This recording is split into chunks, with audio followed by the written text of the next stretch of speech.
Welcome to the Down South Hunting Podcast, presented to you by the OnX Hunt App.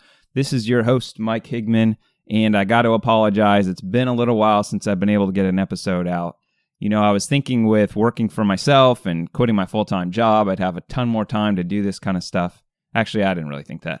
But it's turned out I've been really busy, as I probably thought I would be, and it's just been tough to get the schedule. We got Scott Ellis today, and it was worth the wait. He and I had some scheduling difficulties, had to reschedule a couple times, but it was a really good interview.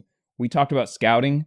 We talked about hunting at an outfitter versus public land when you're going out of state. We also talked about when to call, how often, some of his favorite setups. It was really interesting, and I learned a ton from him. Turkey season's here, so that's exciting. I actually got to go on a turkey hunt opening day, so I'll get to that in a minute. But I wanted to remind you to go back to episode number 33 if you haven't done that yet and listen to that as you're practicing. Adam and I interviewed Shane Simpson, and we did a crash course on mouth calling. So he went through all the different types of calls, how to do them, when to do them, that kind of stuff. Really helpful stuff. So just wanted to remind you, that's episode number 33. So back to my hunt. I was up in North Florida for the opening weekend, and my brother-in-law's got a small piece of property up there. So he let me go out there and go hunting on it. I hadn't scouted it, so I didn't know if there was any birds around or anything like that. So I just went out at daybreak, sat down, found a spot next to a field, and started doing some calls. Probably about 15, 20 minutes after I was sitting there, I heard some birds pitch in, so I got pretty excited. I kind of caught them through the corner of my eye, so I didn't get a real good look at them. But I thought, okay, so I'll, do a few more calls. And really, I didn't hear anything for a while. So I sat it out for like another 30 minutes probably without hearing anything from them and decided, all right, I'm just going to kind of sneak around, see if I can hear something, make some calls around the edges of the property, and basically circled around, ended up chasing some rub lines and doing some scouting while I was out there. That area had gotten hit by the hurricane as well. So it was pretty interesting. There, all the trees were down, all the trails were different. It was kind of interesting to see that. But I got back to around where I had started, and when I got close to the area, I actually jumped some birds. It turns out they were turkey vultures. So when they flew in, I heard them land in a tree, and I thought, that's strange. I don't know why they'd fly to another tree, but I thought, okay, maybe they're just getting ready. Maybe I don't know. So turns out they landed in a tree because they're turkey vultures, not actually turkeys. So unfortunately, I didn't hear any other calling that morning. The neighbor did shoot, so I guess there's turkeys in the area, but I never heard any birds. So I'm not sure when my next turkey hunt's going to be. Might have to try to squeeze one in during the week sometime. It's baseball and softball season, so if any of you have kids, you know what I'm talking about. It seems like every single night of the week we got something going on, and the weekends. So it's tough to squeeze it in the spring like this, but I'm going to find a way to get a couple more hunts in. Hunting gear deals. So I've been working on this for a long time. Finally, we got it launched. We've got it set up so all of the deals can be sent straight to your inbox. So you just go to huntinggeardeals.com. There's a pop-up, or you can click at the top. There's like 3 places you can click to sign up for the email. In every deal that we post, so every 24 hours, we send out an email with all of those deals, and they'll come straight to your inbox. You don't have to remember to check the website every day. So that's really cool. Another thing is we're really getting things going with the gear review group, and I'm actually getting manufacturers starting to send gear out for me. So if you've been meaning to send in an application for that, to join that review group and get gear to review, now's the time to do it. I have probably around 30 guys that are signed up. I think 30 guys and 1 girl. So if you know any girls that want to do it, I'm definitely interested. And also if you know any Westerners, I'm really short on mountain style hunters. So spread the word for me if you can on that. If you know somebody that might want to do it, that'd be really cool. I wanted to tell you a couple cool things about the OnX Hunt app. They have partnered up with the NWTF, and they actually have different layers on their system where you can pull up what the records are for your county. You can look at different areas. You can see what the different ranges of the subspecies are.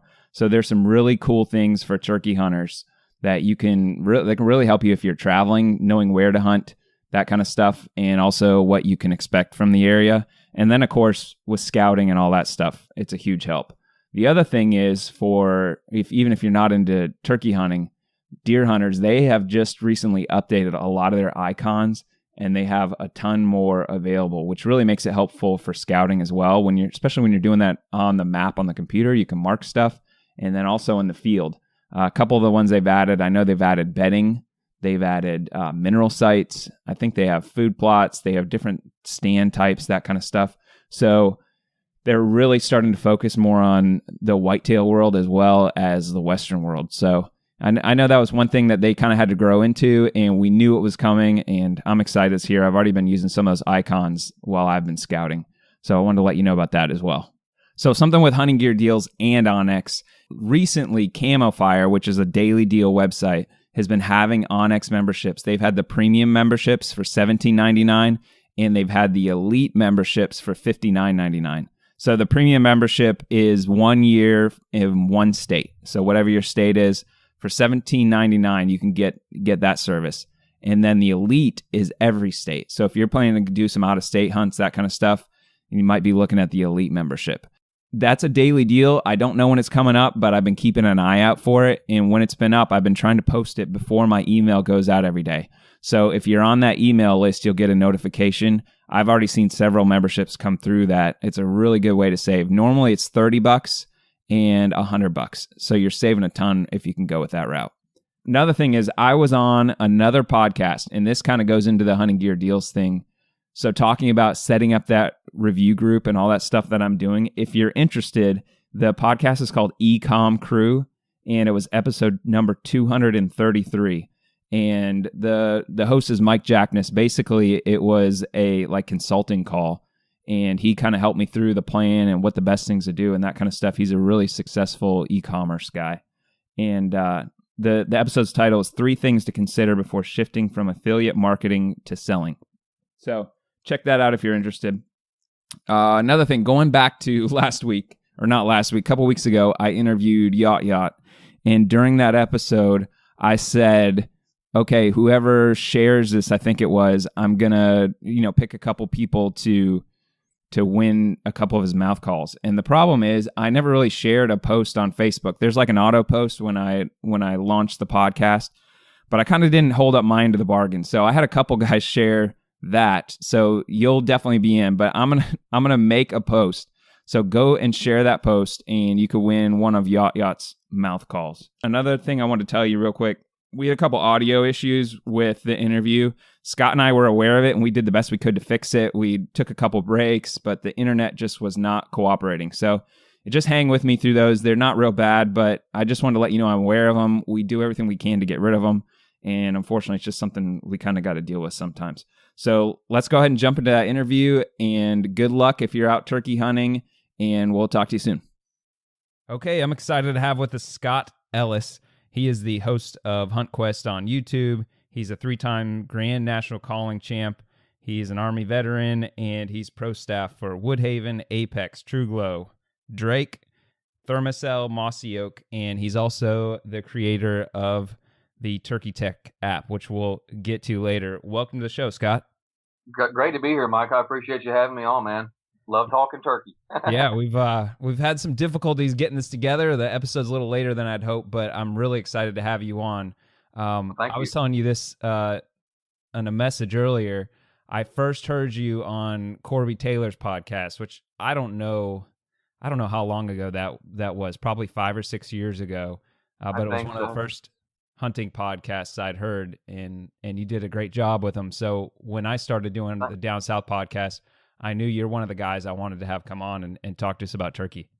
Oh, I appreciate it. I really do. Corby had a great one. I think he actually has canceled the podcast. He doesn't have it anymore, but it was a really good one. Yeah, I'd tell everybody to go back and give it a listen some, but I think he's even I've talked to him some. I think he's ended the hosting on it. You can't even get to it anymore. But he was wow. I think he was kind of an inspiration for a lot of people starting podcasts. Back towards the beginning. So back when Wired to Hunt was new. Very successful. Yep, had a lot of great info. So how's your season been so far? We've had 3-4 weeks of hunting so far. Oh gosh, man, I've been hunting since the end of February. Right after Grand Nationals this year, the South Zone Youth Hunt comes in February, last weekend in February, and forgive me, allergies are killing me. The pollen's killing me. And we're doing great. Jake's already tagged out.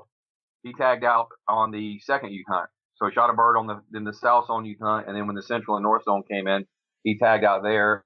I shot a bird on the opener of the south zone, and I've called in about 7 other birds thus far, just in Florida. I haven't left Florida yet, and that's changing this weekend. I'm headed to Georgia in the morning to go chase some easterns, and then after that, it's the Turkey Crusade. It's about 6 or 7 states right out one after another. So, is your son gonna be going with you on that?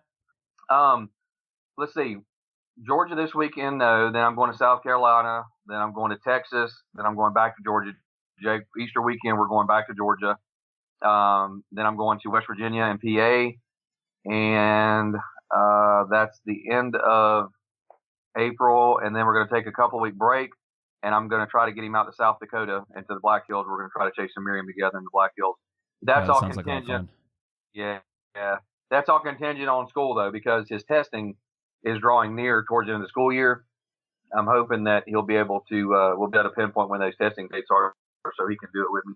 I am actually going to be pursuing a single season Grand Slam. I'm going to go to Black Hills regardless of where Jake can go or not, unfortunately. I mean, school really comes, a big factor for kids as he's in junior high now, but I've got the places I can hunt, the Texas Rio hunt, then I've got 5 other states for Easterns, and I've obviously already got an Osceola down. So I'm hoping that I can get on that Miriam hunt and maybe do my third single season Grand Slam. Yeah. Well, that sounds pretty exciting. It sounds like you got a lot of hunts planned. Do you have like a regular J job as well? Oh, I do. I work for a national paper, actually. So I work a 5-day-a-week job just like everybody else.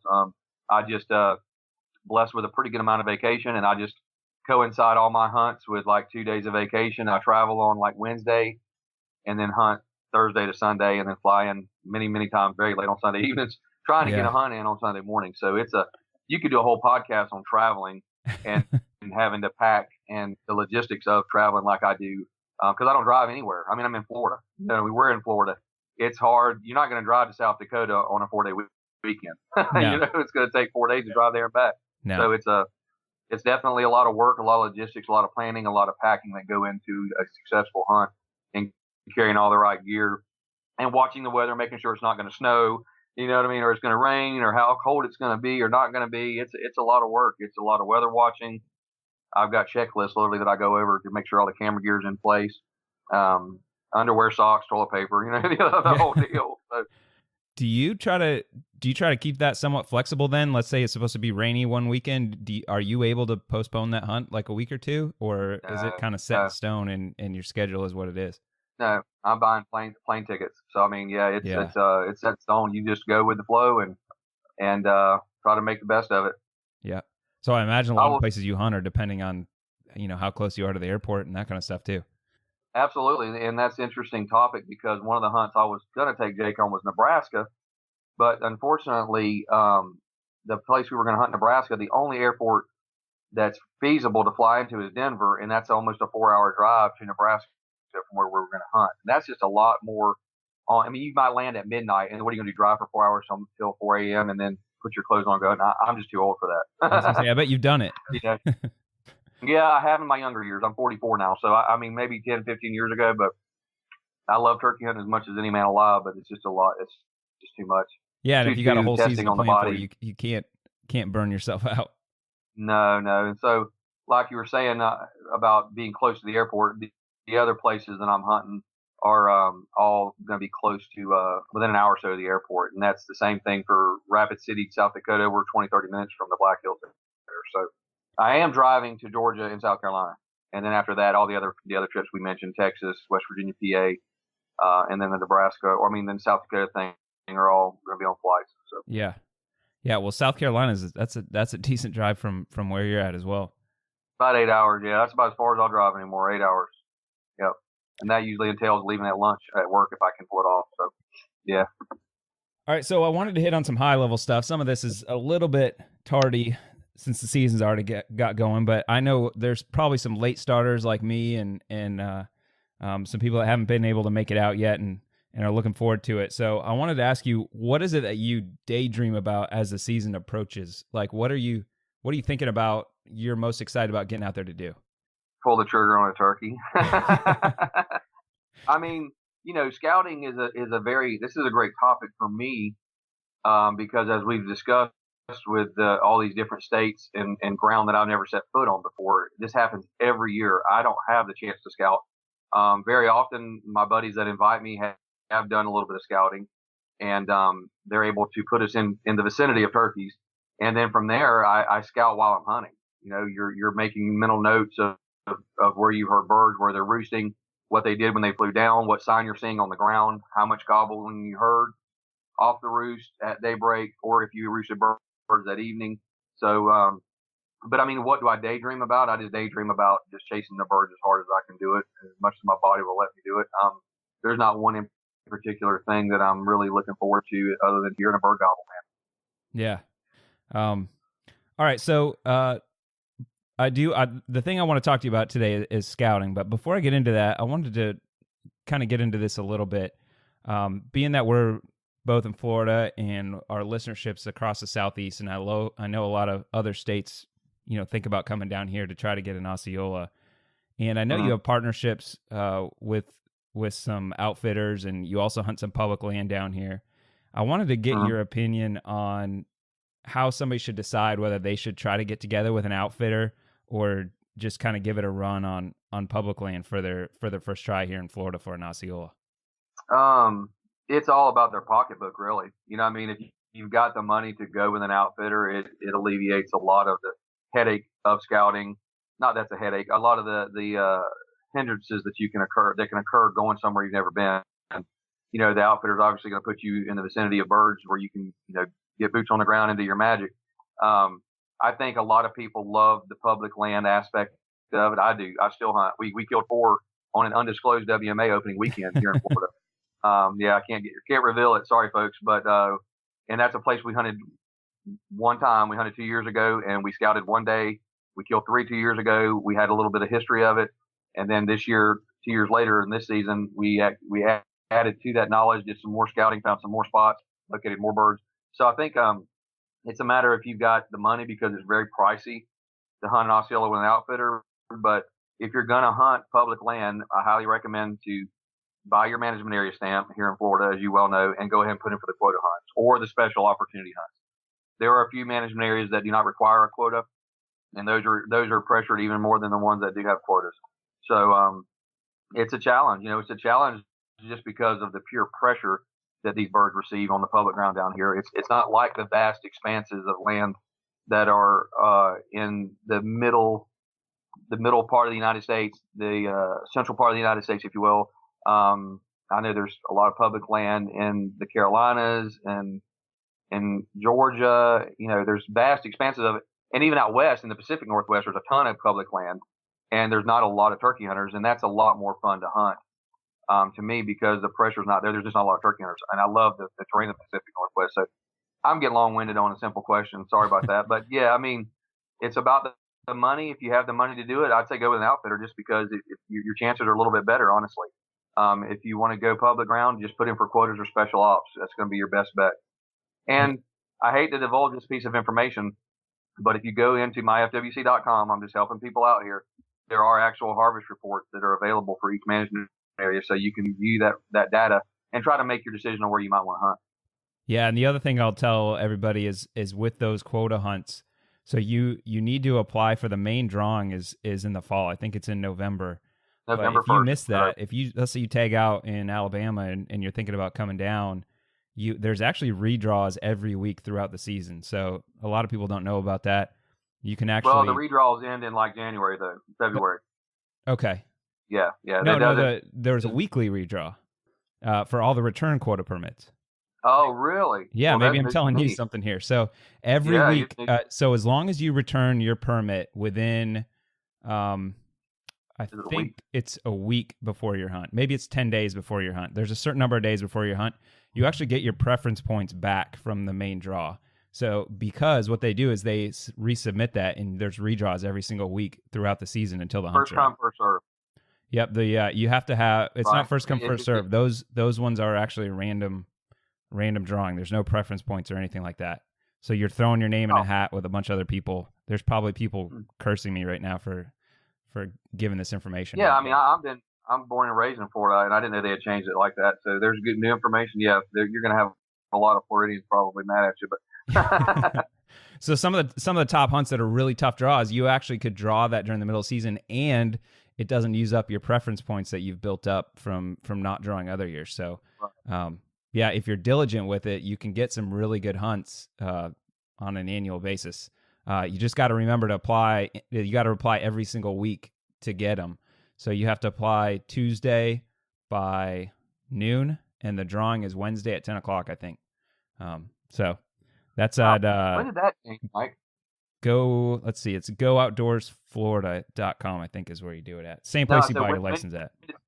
When did they change that? When did that start, that weekly thing? Because it used to be it was the first, second, third draw, and then there was first come, first serve with the leftovers. I want to say it was 3 years ago. It might have been 2 years ago. Yeah, so there's still phases 1, 2, and 3. So what you're talking about where the drawings are over. Right. Yeah. But then, yeah, they went to that weekly draw because once they went to everything being online, it gives people the ability to return their permits. Right. So I really like the system. I think there's some ways people game the system and cheat it, which is unfortunate, but I think it's really good for hunters because it gives every permit the opportunity to get used up. Yeah, that's a great concept, honestly. I'm glad you enlightened me today. Yeah. So, okay.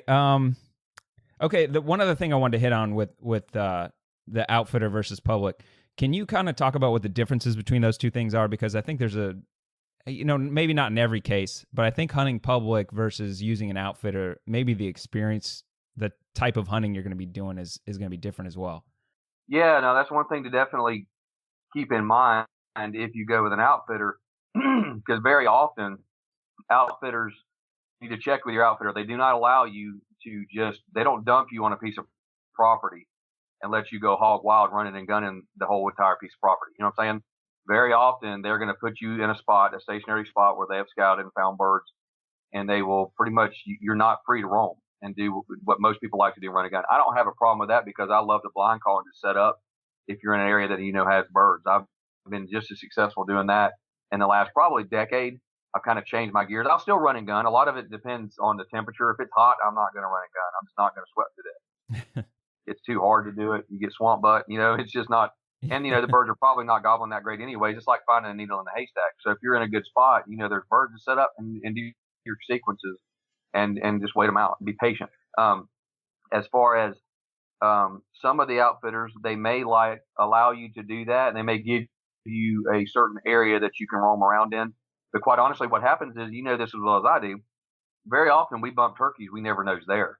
They come in quiet. They're coming to you quiet while you're walking. You never see them. You're not even aware that you're bumping turkeys. So that's something that the outfitter cannot, that's something that he cannot sacrifice if he's trying to get people that are running through camp and kill birds. When you put two groups in front of you and they've run amok on a piece of property, say it's a couple thousand acres even, that place is going to be boogered up pretty well in that short period of time, and the outfitter just can't sacrifice that. Can't afford that. Obviously, you go to public ground, you can hunt how you want to hunt. You want to sit shade, if you want to run and gun, that's all on you. You can do that. But that's definitely something to keep in mind as far as the outfitter versus the public and how you like to hunt. Right, but that's kind of like that rule is what makes the chances of you getting a bird a lot higher. So it's you got to pick your poison, I guess. Exactly, and they're made. Honestly, outfitters a lot of times are set up for killing. I mean, it may or may not be that beautiful oak live oak hammock that you want to set up in and slip and call through that's wide open like a park and beautiful. It may be less than desirable terrain, but the birds are using certain roads, and pinch points because they have to, because a lot of Florida hunting is thick in places. So they've done their homework in most cases. I would say I vouch for most outfitters, most of them. Yeah. And they're going to put you in a spot that may put you just in front of a turkey, much less calling. So it's pick your poisons, like you said. I know you've got some friends that outfit. Do you have any recommendations if anybody's thinking about coming down? Oh yeah, S&N Outfitters.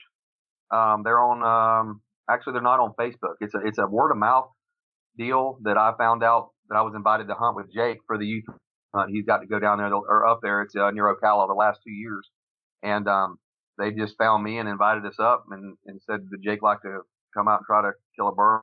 And I was like, absolutely, let's give it a shot. But S&N Outfitters, don't know how to give you the number. I don't have it right here in front of me, but there's Osceola Outdoors. They are on Facebook. That's a great operation with Mike Tussey. High success rate. They do very well. Let me think of another one off the top of my head. Story Hunts. Brandon Story down in South Florida. He's on Instagram and Facebook, I believe. Story Hunts, and that's another one that has a very high success rate. Cool. All right, so let's get into the topic of the day a little bit. I wanted to talk about scouting, and hopefully this will tie into some of all the travel you're doing. I wanted to start out with basically before the hunt, when you're looking at terrain and maps, or if you're going to a new piece of property, what are some of the things you're looking for? I'm familiar with scouting for deer and using maps for that kind of stuff, but turkey is something I don't know about as much. So how do you do that? I mean, obviously, satellite imagery is a great tool with technology as it's advanced over the last probably 7, 8 years, 10 years even. Google Maps is a great way to not only research your hunting area before you go there, to use it on the fly when you're in the woods, literally. But I'm just looking for terrain features. I'm looking for what pines, what oaks. You can also look for water. Turkeys love creeks. They love rivers. They love ponds. They love being around water, roosting around water. You can find cypress heads that are great roosting areas. You can find fields very easily, obviously, with satellite imagery. Just any type of topography. If you see any elevation changes, whether it's Florida or in South Carolina in the Sand Hill region that's actually hilly, or the hills of North Georgia, or even Alabama, you can look at valleys and draws, and you can pick up places where you think that turkeys might roost that might be next to a pond or on a creek, or it might be a ridge. Turkeys love to roost on ridges. That's pretty much a generalized statement, but that's very common. You see them roost on elevation in a lot of times. So that's kind of the key things that I look at when I'm looking at satellite imagery. All right, so I want to get into some other stuff, but I gotta take this little tangent here. So when a turkey's roosted on a ridge, how are you setting up on them in the morning? Like, how elevation wise, like how close are you trying to get? How do you predict where they're going? Well, predicting where they're going, I wish I had a book for that. I'd be rich, but there's no real way of knowing. A lot of times they will stay level with where they've roosted or climb higher. You will see that a lot. I tend to either be even or above them. It's one of the two. And I try to get on the same ridge that they're on if you're hunting any type of rolling hills. And we're not, we're talking in the South Hills, so we're not talking about mountains of Idaho or Oregon or New York. We're talking about just slight elevation changes, but I try to get even with them or above them. And that's the old rule of thumb. It's been around forever. I think they'd rather go uphill so they can pitch downhill in a hurry. It's easier for them to run downhill than to go uphill if there is a predator or something attacks them or whatever. Yeah. So that's basically how I set up on them. And like I said, and one key point is to get as close as you can and get on the same ridge with them. Don't try to set up, even if it's 200 yards as the crow flies across a draw. That's literally, that might be a quarter mile down one side and up the other. So try to get on that side of that ridge and on the same ridge that turkey's on. That'll always help you. The closer you can get to any roosted turkey, whether it's flat land or elevation, is going to be key to success. Mm-hmm. How early do you usually come in? Yeah, I guess period. What time you guys, or how early before sunrise are you getting in? It depends on how far we have to go to get to where we think they're roosted, or if it's completely blind, which I do a lot. I mean, sometimes there's just nothing more than I've heard birds gobble here.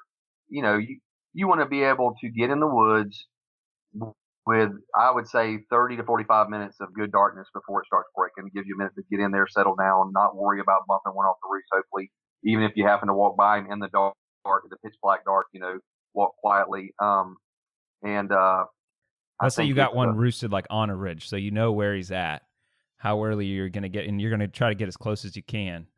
At least 30, 45 minutes before any type of light break. So, you're going to know, say, 7 o'clock with the time changes, when it just starts breaking daylight. I'm going to be in there probably 6:15 and be closest to as I can, again, without risking bumping him. Are you using a light when you come in like that? No, I despise them. If for some chance I have to use one, it's going to be green or red or blue. I'm never going to never use white light. Never use white light. And I mean, turkeys see color, so that's the benefit. The green in my mind has always been, well, there's fireflies out there that are green, so maybe they'll compete with a firefly. But I mean, I try my best to use no light whatsoever. I can't imagine the birds that are spooked and bumped and or never gobble because they did see white bright light coming in with those headlamps these guys use. And I mean, it's not a macho thing. It's just a thing about trying not to disturb the woods as much as possible. Yeah. Well, I kind of know the argument with deer would be, okay, would you rather make noise because you can't see or have the light? And we're talking something totally different with deer, I think, as far as what they see with the light. So right. Yes, yeah. I've done some experimentation with in a deer stand right at dusk with blue light and green light, red light. They didn't even react to it. You put the white light on them, the deer spooked. So there has to be some truth to that. I've done that numerous times. For what it's worth, we're not talking about deer hunting here, but yeah. Now, we'll have to do that. Turkeys do see color. Yeah. I just think that the colored light is a lot less conspicuous. That's just my take on the colored lights. So if you're going to a brand new property, let's say you draw a new WMA that you've never set foot on. Let's say you draw it in the fall. So you've got time to scout.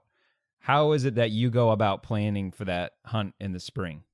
Well, going back to maps and satellite imagery is one way, and the other way is to maybe go in during small game season. Most WMAs have a small game season, and that will allow you to go squirrel hunt and even shoot hogs sometimes, and it will butt right up to turkey season. Often I thought that was extended a little bit too long, the small game seasons, but that's one way definitely of getting in there closer to spring.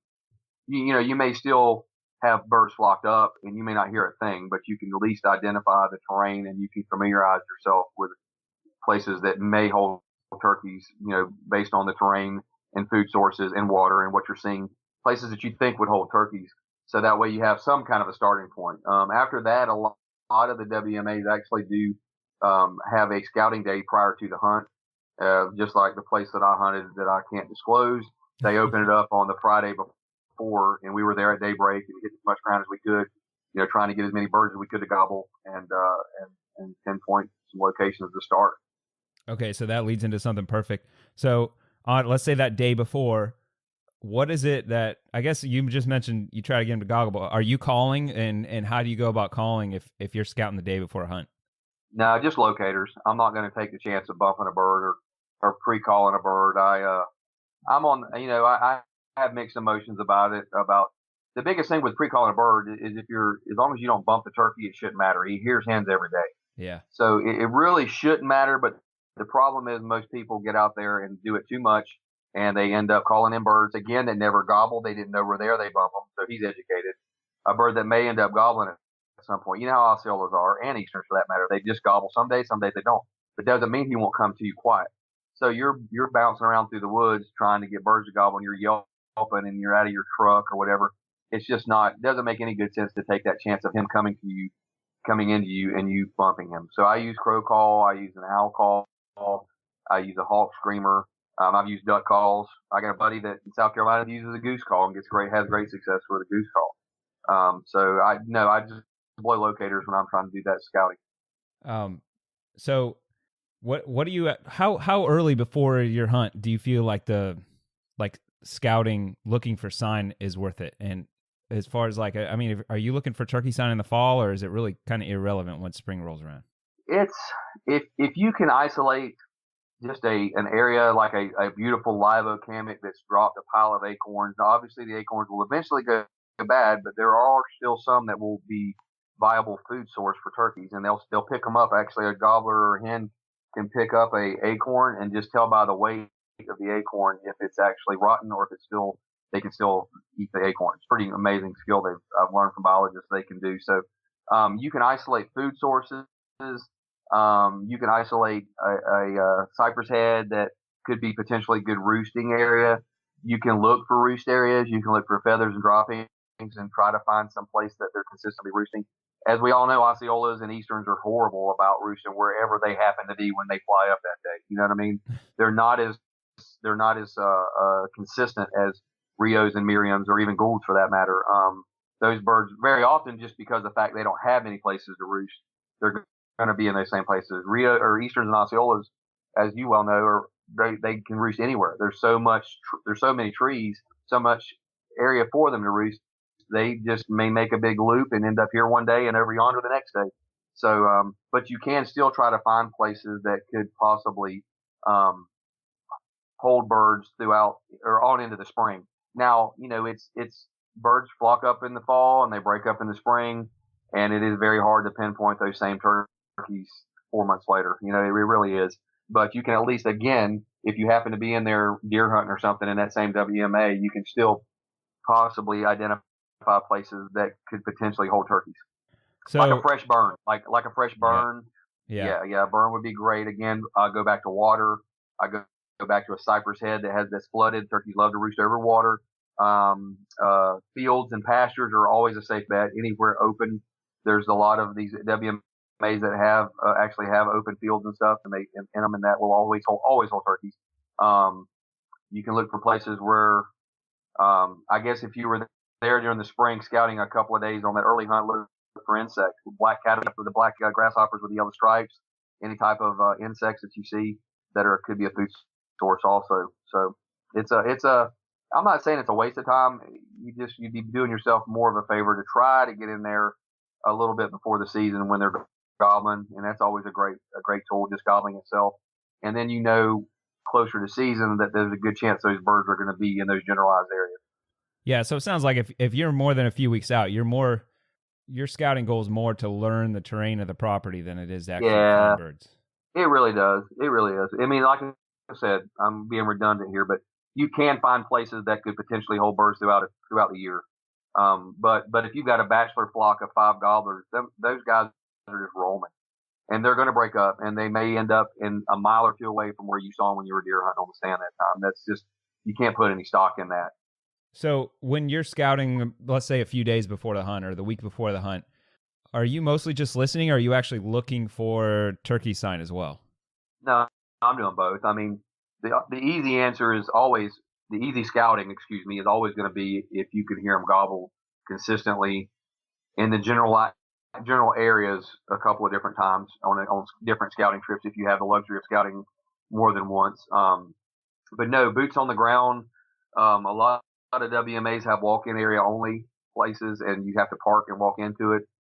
Bicycle can be a great tool for that kind of scouting, and you're just looking for sign in soft areas that will leave tracks, and you're looking for strut marks and dust bowls, and you're looking for feathers and droppings. I mean, all the signs that turkeys leave. Scratching, looking for scratching if you're in a place that has acorns, where they're going to traditionally do the scratch areas where they're just running through an area and raking it up, trying to find that one acorn that's still good. So if you find like a well-used dust bowl or even say a strutting area, is that somewhere like you would want to go sit on start in the morning or, the first morning of the hunt, or are you more just going to be out there and going to listen and see what's going on? No, I mean, it's a place that I'm going to put in my mental notes, or even in a notebook pad. If you some people carry a little pocket pad around and write notes down and or drop pins on Google Maps. You can drop pins. That's just a place. I mean, dusting areas are places, if they're fresh, the hens are going to consistently be there more than a gobbler is going to dust. But if there's hens there, there could be gobblers there. So let's say you don't have a bird located going into the hunt.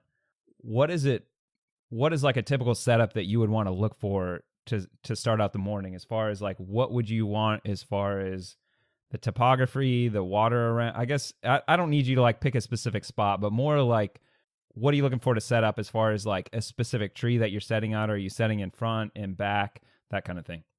Well, I mean, that's a broad stroke. I'm going to try to hear one gobble first before I just set up. Yeah. I mean, when I go in there at daybreak, I'm going to be listening for birds. Now, if nothing's gobbling, then I'm going to do what I mentioned earlier, and I'm going to do what I call scout hunting. And that's where I'm going to start, or trolling, and I'm going to be slipping and scout hunting and trolling and calling lightly and listening and calling lightly and listening. And the whole time I'm looking for any type of consistent sign, because it may be a morning that you got there could be gobblers there. They just may not be gobbling. Osceolas and Easterns are so fickle. They do not gobble some mornings. They just don't do it. That's why I love Rios and Miriams and Goulds, because they gobble. Rain, sun, shine, it doesn't matter. Those rascals gobble. They're so much fun because they're just a lot more vocal, and they're consistently more vocal. But as far as what tree or this or that. Those early morning hours, I'm going to troll a little bit.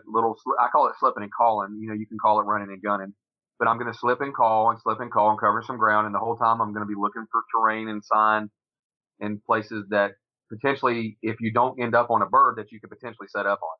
And making mental notes, may backtrack to a spot I saw good sign in, and then I'm just going to set up and I'm going to face the area that feels good where that bird may come from, and that may go all out the window because he could gobble behind you and you got to slip around the other side of the tree. There's no rhyme or reason really for that, honestly, other than maybe one thing I do is to try to set up and face downwind.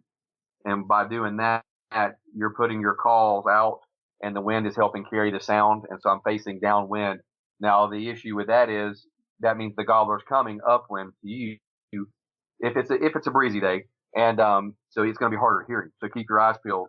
But that's the main thing. One of the things I do when I set up blind like that and I'm on a new spot is just looking for the sign, looking for a good turkey looking place, and then set up. Once I've identified there's birds there, you just set up and start running some different sequences and trying to get a bird to gobble. I think what happens when you blind call versus running and gunning, say you got a morning, there's turkeys, there's nothing gobbling.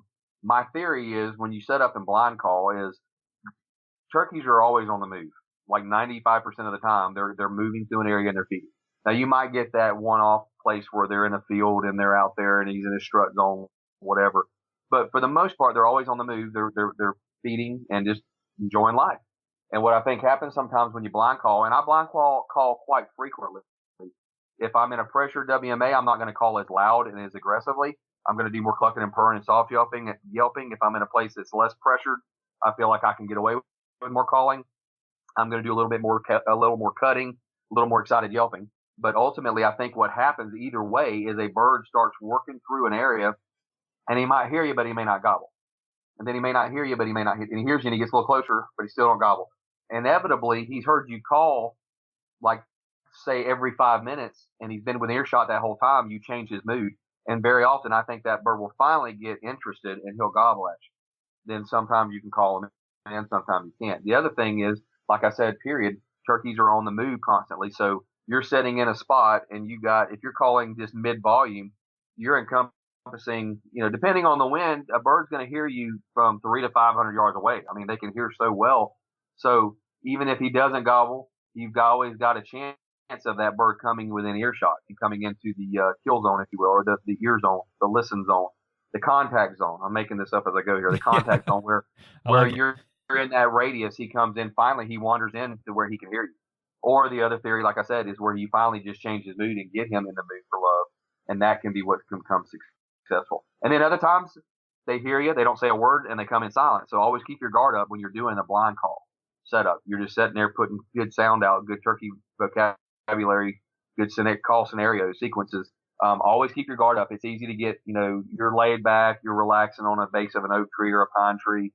Just keep your guard up. I mean, try not to be moving very quickly. Try to move very deliberate, very slow head turns. Always be scanning. Always keep your eyes open because a lot of times they'll come in quiet. You may even hear a spit in the drum, but he didn't gobble. So just keep your senses at a heightened state when you're blind calling like that. I think that's some really good advice. What's your Thank you. What's your typical calling sequence look like for like blind? Are you just kind of like winging it as you go, or do you have a typical like, all right, I'm going to start with this and then we'll try this later? It's kind of a off the cuff thing. I'll start usually less aggressive. I'll cluck and yelp, plain yelp a little bit, a couple sequences, and then I'll go quiet for 5 minutes, 10 minutes. Then I might get a little bit louder, light cutting, a little bit of excited yelping. Then I may take it to another level of excitement and even get louder and more aggressive. And then, you know what? I even mix it up sometimes with some kiki run sequences. I'll mix it up I'll stage a fight with nothing out there. Nothing is actively answering me. I'm just trying to grab a turkey's attention. And I'll do a set of fighting curves with my mouth call, and then I have a wing, and I'll slap that wing on my arm, and it just simulates a couple of hens fighting. And that will very often get a gobbler's attention. From there, I may go to clucking and purring and scratching the leads and then calm it down and be a little bit quieter. Now, this is all, mind you, when I do this off-the-cuff stuff with these different type sequences, usually building from softer to more aggressive and louder and more excited, these are places I know I can get away with more calling. Like I generally, if it's in a management area and it's past about the second week in the season, it's going to be a lot more of the very low tone yelping, clucking purrs, whines, that type of deal. I'm never going to get super aggressive just on and I mean, I tend to believe that more realism kills more turkeys, and I'm pretty realistic with a turkey call. I'm not too bad with one. So Yeah. I think sometimes I'm trying to be humble and not sound arrogant, but I mean, the more realism you produce, you can get away with even more in a management area under a little pressure. Again, I may not get super aggressive, but I may raise that bar a little bit. But generally, I'm going to be softer based on how late it is in the season and how much hunting pressure that place is receiving. Right. So if you're more novice, you might want to stick with the simpler stuff that you're used to, and if you're a better caller, then maybe get a little crazy with it. A little bit, yeah. You can step it up the game a little bit. Yep. Of course, that's the beauty of all turkey hunters. All turkey hunters are good callers, man. Didn't you know that? You haven't talked to me too much. I guess I'm not really a turkey hunter. Yeah. It's like when people ask me if I play golf. I hack around a little bit, I guess. Sure. Oh, I love golf. Yep, I love it. All right, so I'm kind of putting you on the spot here, but do you have maybe a story of the last time you blind called a turkey in, or maybe a more memorable time when it happened? I know your son did earlier this season, I think. Oh gosh, the bird I killed this year was blind calling. Yeah, my one Osceola I've killed. I don't even know if I'm going to get to hunt Osceolas again this season. I may get to slip off next Wednesday and hunt a management area before I head to South Carolina. I may take the whole day off. But to answer your question, the bird I did kill this year was my buddy Taylor Watkins and I were set up. It was hot. It was first weekend of the South Zone. He had heard a couple of different birds that morning. He actually killed a bird that morning, but it wasn't where we were set up. It was where we were set up. He heard some distant birds. So we slipped into an area, never set foot on this property. And it was basically had a canal running through it. It had a nice open, they call them senderos in Texas, just like a mini pasture, just an open area that was probably, a quarter mile long, maybe 150 yards wide, and it pins down into some swampy sloughs that opened up into another pasture. It was kind of like a natural funnel for birds to travel, like a travel route. And we identified that literally walking into that place. I go there. This is the place a turkey's going to come because he's got this nasty stuff over here. He's got water over there. It's too thick over here. This is going to be a place that turkey should funnel. And we weren't set up 30 minutes and struck the bird and like literally started with the basics. It's something that we could talk about, but I always start with just basic stuff, just a couple clucks and yelps. That way, if I need to get advanced and get excited or get louder or softer or whatever, stage a fight, gobble at him, all these other different tactics and scenarios, I've got those in my bag of tricks still left. And all that particular bird took was 4 or 5 series of yelps, and 2 of them came in, and I harvested a gorgeous blackwing Osceola, and that was just a few weeks ago. Yeah, that sounds pretty exciting. And this was at 1 o'clock. It was like at 1. It was when hot. Did you find that spot? It wasn't.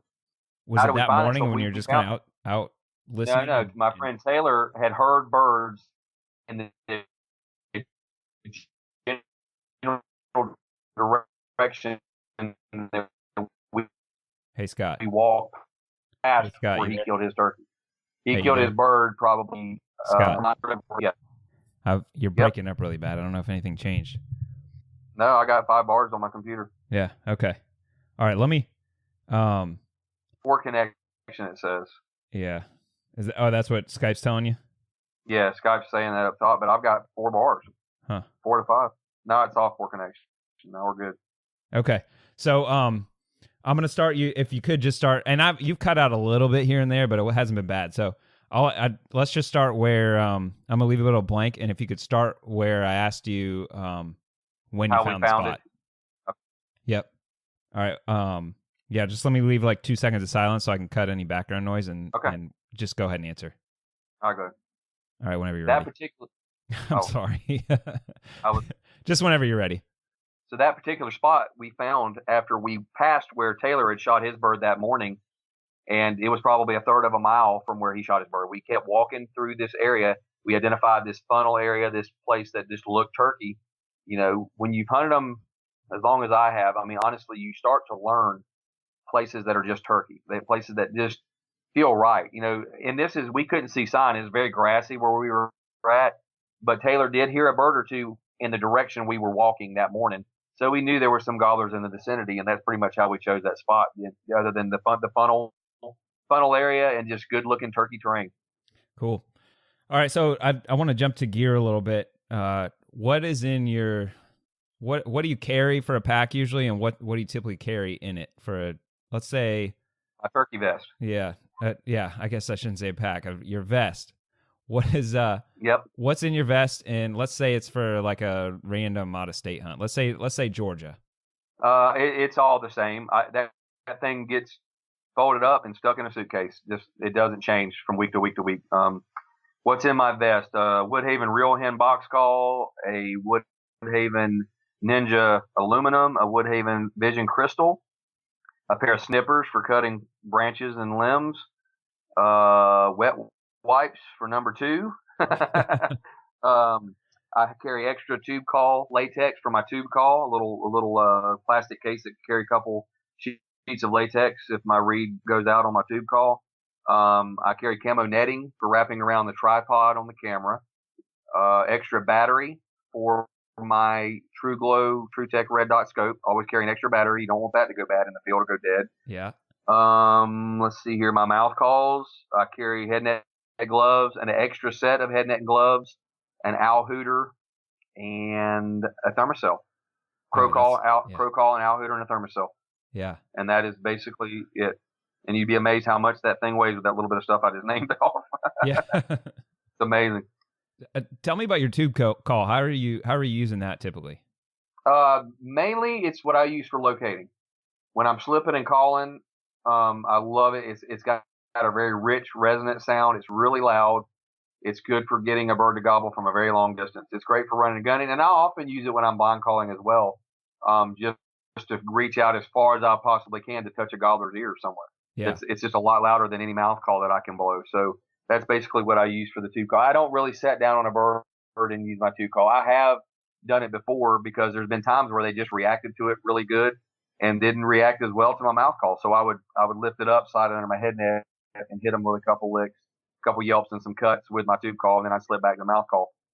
But generally locating and then setting up blind calling just to give a sequence to really reach out and touch one from long distances. How about your camo? Do you change that based on your state, or do you just have a standard setup? I use NWTF Mossy Oak Obsession and Mossy Oak Bottomland, and yes, I tend to change it up. Everything is really green already in the southeast right now. South Carolina may be a little brown. Where we're going to be hunting in Georgia, a lot of pines. Wouldn't hurt to change into bottomland possibly, but as I go north, their spring, it's still cold and snowy in places right now here in March. And so as I start going north, I'll usually contact my friend that I'm going to hunt with and say, hey, are we greened up or are we brown still? And that will dictate whether or not I go bottomland or go NWTF Obsession. Great. All right. Well, I got a couple last questions for you. Sure. What is the number one mistake you think is made by novice hunters? Number one, can I give 2? Absolutely. You can give as many as you want. Not. Oh, that's cool. We could be here all day. I mean, because we all make them. Overcalling is going to be the one that you hear, especially for Osceolas and Easterns. Not so much with Rios and Miriams. That's my disclaimer, or Goulds even. Easterns and Osceolas are a lot more susceptible to overcalling. I try to. Less is generally going to be more for me when I'm calling to either of those subspecies. Another thing that's a mistake that's made is people do not take their shotgun to the patterning board and identify their true point of impact and make sure their gun is shooting true and that the pattern is sufficient to kill a bird at 40 yards, we'll call it. That actually, I would like to circle back to that because that was one of my questions. We were supposed to be talking before the season started, but I bet there's a lot of guys and gals out there who haven't done this yet. What's your step-by-step to get your gun ready for the season? Well, mine, I just shoot it and make sure my red dot's on. I've already patterned it. If I'm going to use a new load, I'm with Apex Ammunition. It's the new TSS loads. And I know what load shoots best on my gun, and I've already identified a year or 2 years ago which choke shot the best in it. So all I'm going to do is just shoot it and make sure my red dot's still on. But as far as a guy new to it, it's a process. You're going to have to try different loads and try a couple of different chokes, and maybe you hit pay dirt with that first choke and load that you try, and it works, and it's just amazing. Best thing you can do is go to all the different groups that are out there on Facebook. I have one of the biggest out there, and I'm very proud of the group. It's called Turkey Callers of America on Facebook, and my group is just an absolute encyclopedia of turkey hunters. Grand national champion, and just lots of knowledgeable, awesome turkey hunters in general. And go on there and ask these guys what's the best choke and load that you found for this particular gun. Other than that, maybe call a friend or ask a friend that may have shot that same load or that same choke. And then from there, just take it out there. And I like to use wrapping paper to save money on turkey targets. I buy a piece of surplus or pull out the old Christmas wrap from last year that didn't get used, and you just flip it around backwards. It's always white on the backside. So you cut that big square, you put a black dot in the center of it, you put the gun at, we'll say, 15, 20 yards and pop or load. Make sure it's blowing that black dot that you wrote on that wrapping paper right out of you should be dead on the money at that range. If that thing's left, right, or whatever, at that point, you either need to figure out if you're going to try a different choke or a different load or your multiple sights or a red dot or a scope on it. One of the three. Shooting true, then step it on out to 40 yards, put your turkey load in there and shoot it and see what it does. Let me go back to that wrapping paper thing. Very often at that close range, a great tip is to actually use a dove load instead of putting your $10 turkey load through your gun. Because all you're trying to do is identify that the gun is shooting true, whether it's a bead, whether you've got a red dot scope on it. That's something else we can touch on real quick. I've actually got a video up on the True Glow YouTube channel that shows sighting in a red dot. But at any rate, use a lighter load, a less expensive load to find that point of impact at that 10, 15 yard range. Then you can put your turkey load in and find out what the maximum effective killing range is when you start stepping it out 30, 40, 50 yards or whatever. And when I say maximum effective killing range, I mean pellets in the skeletal regions of a turkey's head and neck. Pellets that will immobilize him, not just necessarily in his neck. It's got to be in the bony skeletal regions of that turkey target. Yeah, I like that. So given that you're on staff for Apex, a lot of guys are wanting to switch over to the TSS stuff. How would you go about if you're switching? Let's say you've been consistent using the same load for 3-4 years and you want to switch over. Is there like a certain size you'd recommend for somebody to try out? I shoot the 9s. It's the GT3, the number 9s. And just a little bit of science on TSS. The gist of it is that number 9, which is a tiny pellet by all standards, carries the same weight as a lead 5 because it's denser than lead and even much heavier than heavy shot. Much heavier than heavy shot and some of the other alloys that are on the market. This is the absolute TSS tungsten super steel is the absolute heaviest metal that you can put in your shotgun, just so you know. So that's the science behind it. I like the 9s because they carry the kinetic energy, they have great penetration, and ultimately you are literally doubling your pattern size, your pattern density. You're literally doubling the amount of pellets in that shot load. And it's not just for, we can shoot them further. It's about having the most dense pattern with the less room for error. When you squeeze that trigger, you know if you put it anywhere around his head, you're going to dispatch that turkey clean. There's just too many pellets. So it's a win-win. It's an expensive load. As we know, they're a little pricey, but you know what? I mean, how many times a year do you squeeze a trigger on a turkey? I mean, even me, like traveling all over the place, I might shoot 6 or 8.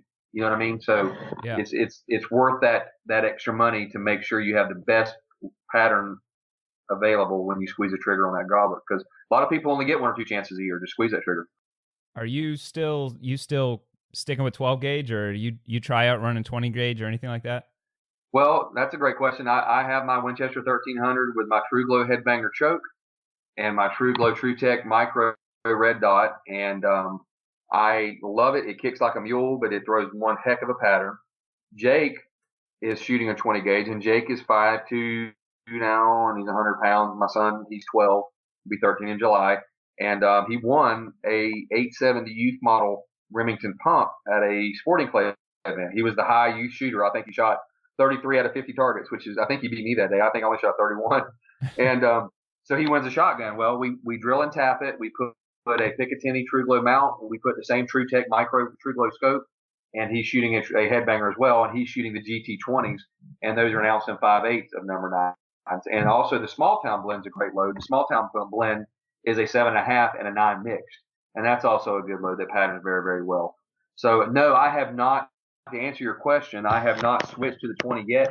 But Jake's is amazing. And actually my wife's Beretta shoots the Apex amazing. And she's got a Beretta 398 that's just unbelievable. Matter of fact, when we finished our father-son Grand Slam on my show Hunt Quest that you can watch in Oregon 2 years ago, Jake and I finished our father-son single season Grand Slam together.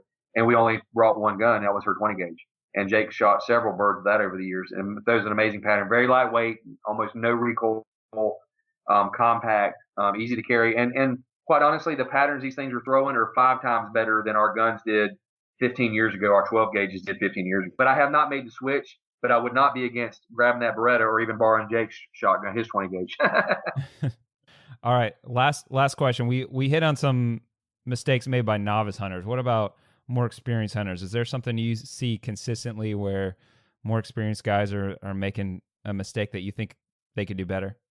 I think patience is probably something I see guys that I know are good turkey hunters, because I hunt with a lot of them year in, year out. My friends, some lifelong friends, they're great turkey hunters, but they're very impatient. They do not like to sit longer than 20, 30 minutes.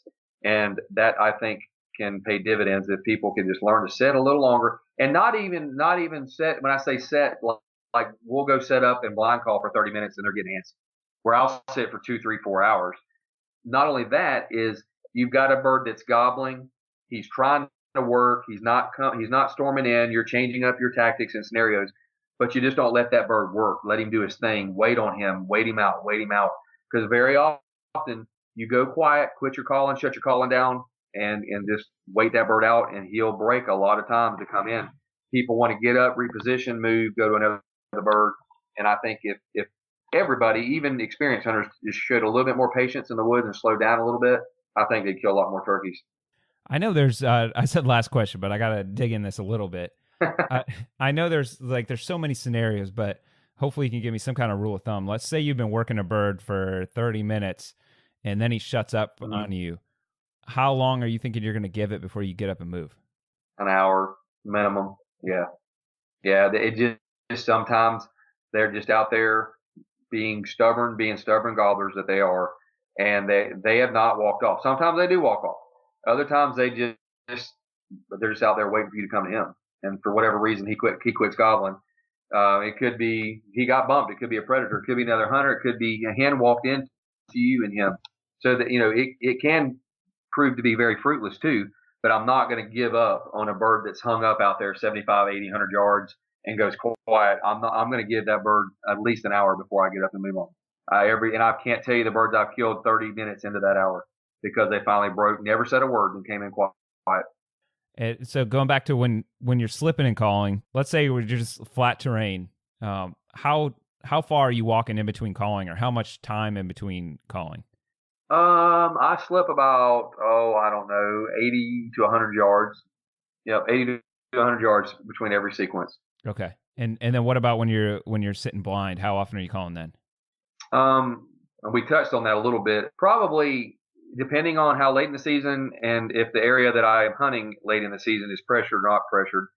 Earlier in the season as well is a factor. So earlier season, less pressure, I'm going to call 5-10 minutes, every 5-10 minutes. I'm pretty generous with my calling. As the season gets deeper in, and then you may be on an area that's pressured, I'm going to call maybe every 10 minutes consistently.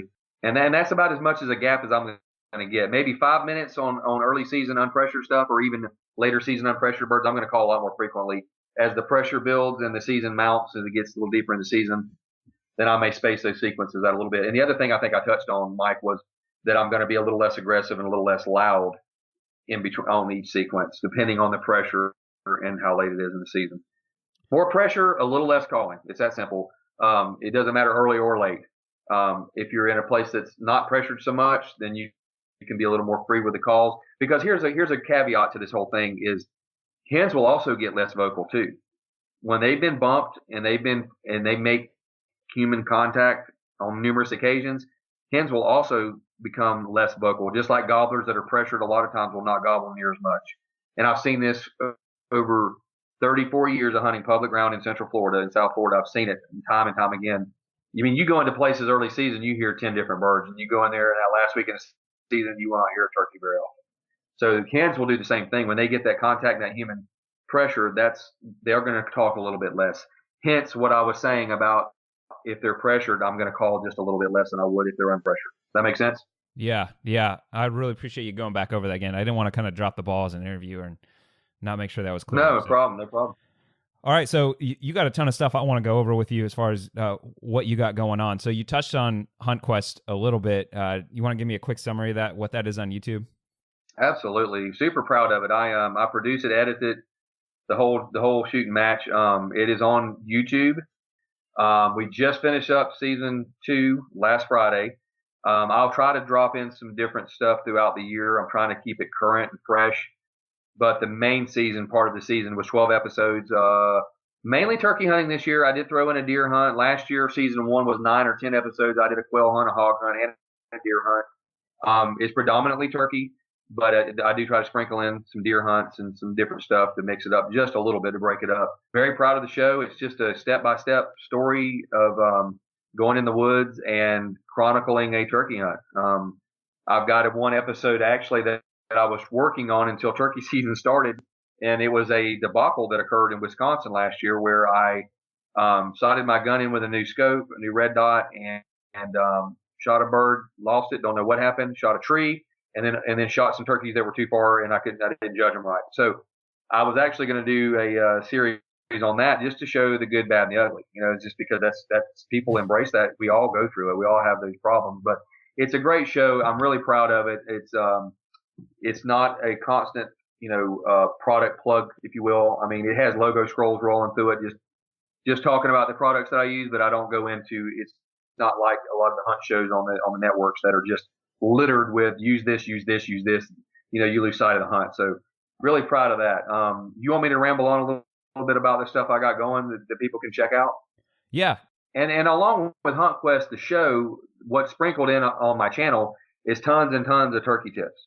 It's not just the show itself. So you can wade through that and see a lot of different mouth call tips and setup tips and different things of that nature for turkey hunting. Cool. You mentioned earlier, I'm excited to talk about it real quick. My Turkey Tech app that's available on Google Play and the App Store on both the Droid and the Apple platforms. It's a labor of love that I put together with God Game Technologies. I'm super proud of it. It's a great tool for people that are, I would say, new beginning turkey hunters and into intermediate turkey hunters. I mean, anybody can learn something from it, I think. I mean, I always learn from different things, from different turkeys, from different people. I'm always inquisitive and trying to learn something. I think anybody can take something from it, but it's definitely fantastic for the mid-level turkey hunter back to the beginner. And what it is, real quick, I'm getting long-winded here. It's got video instruction of me on a pot call and on a mouth call. There's about 8 different calls. All the main turkey sounds: cluck and purr, fly down cackle, cutting, plain yelp, tree calling, fighting purr. I think excited yelp. I think that's 7 or 8 of those calls. It's got instruction on the mouth call, like I said before. Then it has audio of me running the calls just to listen to. More importantly than me, it has Wild Turkey recreating all these calls. Okay, it has written text tips that explain the call, what the call sounds like in typed words, and then what the call is to a turkey, and when the turkey hunter should use that call. Okay, and the last but not least is it has a recorder built in. You can record yourself and then play it against the turkeys or against my calling, just to see if your tones are close and your rhythms are close. So Turkey Tech with Scott Ellis, I'm super proud of it. Before the Turkey Tech app came out, I had 2 DVDs, Mike. It's on my website, ScottEllisHunting.com, and that's Mouth Call Magic 1 and 2. It's an in-depth look at the mouth call and how to run it. Mouth Call Magic 1 is all the main turkey sounds on basically just any turkey call. Mouth Call Magic 2 is the 4 major mouth calls. I break it down to a bat wing, a combo cut, a split V, and a ghost cut, okay? And on top of all the main calls, I also teach 3 different styles of hen yelping. On top of that, I think it has a Grand Slam. It has a Grand Slam hunt of me completing a Grand Slam, which is pretty cool. Little added bonus. Those are available again on ScottEllisHunting.com. And I actually have HuntQuest t-shirts available on ScottEllisHunting.com. So check that out. Get you a HuntQuest t-shirt. Support the cause. Join the quest, man. Find me on Facebook. The Facebook fan page is HuntQuest with Scott Ellis. My Instagram is Scott_C_Ellis. Give me a follow. Watch the adventure. I try to provide good content and make it fun for everybody. And we do instructional stuff on that as well. Sometimes we go live and we do little stories on little quick tips and whatnot. So we're just trying to keep it fresh and keep it fun to follow along, on the adventure, on the quest, if you will. And I think that pretty much covers it, brother. Yeah, I've been using the Turkey Tech app, and it's really easy to use, really helpful, and it's just $5 on the, and you got to be careful searching it. So you got to type in Turkey Tech and I think Scott Ellis with it to make sure that With you're Scott pulling that Ellis. up on Yeah, Google I'm not Play. sure why that. Yeah, Turkey Tech with Scott Ellis. For some reason, it doesn't want to come up. I think it does on the App Store, but it doesn't on Google Play or one or the other. I can't remember. Yeah, I'm on But Google Turkey Play, Tech so with that Scott must Ellis. yeah. So Yeah. and it's just $5. So if you're on Android, a couple weeks ago I gave this tip, but Google has that Google Opinion Rewards app. So basically, it pays you for filling out like really short surveys. You can build up $5 really quick, and you can buy that app. The money still goes to Scott legit, but really, that's no money out of your pocket if you're using that app. So I'd recommend that for sure. Very cool. Very cool. All right. Well, I really appreciate you coming on. I'm glad we could finally get together. I know we're in season now, so it's tough to make time for this. So I think it was worth the wait. I really appreciate you having me on, man. I love talking turkey. Maybe we can do one a little bit earlier next year and get our schedules not so conflicting. We've been playing Instagram Messenger tag for 2 weeks. Yeah, it's been a struggle to get us together, but I'm glad to do it, and I'm proud to do it, and I'm glad to be here, buddy. Well, thanks a lot, Scott. Good luck the rest of the season.